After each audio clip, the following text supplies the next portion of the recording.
Saya akan bagi review dari segi seorang founder sendirilah. First, nak bagi tahu tentang masalah saya sebagai owner produk ataupun sebagai majikan. Pertama, masalah paling besar saya adalah bila saya tak cukup tim untuk minta tim buat live. So, saya bukan jenis suka nak bagi tim live sampai 5 hingga 10 jam dan sebab saya tahu ketahanan tim tu. Jadi, saya memikirkan apa cara yang boleh kita hasilkan sale daripada TikTok live, daripada host live, tapi kita tak perlu menggunakan tim yang ramai. So benda ni yang saya terkejut dalam sesi Coach Kayo. Dia bagi tahu tentang tim. Rupanya ada cara tak ramai tim pun tapi still boleh live sampai 10-12 jam. Itu yang paling penting lah. Kedua, selama ni saya ingat bila konten tak ada, nak buat apa semua dah, tim dah tak ramai. Jadi kita tak tahu konten apa sebenarnya yang perlu kita buat. So tu yang akan menyebabkan kami buat posting, buat konten tak apa-apa sampai mengganggu kerja. Jadi bila belajar, rupanya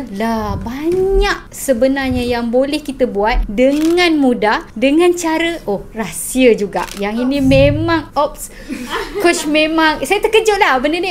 Itu je ke? Macam tu. Baru saya tahu rupanya bagaimana live yang kita buat ni boleh convert sale. Selama ni saya ingat salah host live, tak reti live. Rupanya ada something yang diajar dalam kelas Coach Kayo yang menyebabkan rupanya boleh convert sale. So korang yang nak belajar tentang macam mana nak convert sale di TikTok, boleh PM Coach Kayo.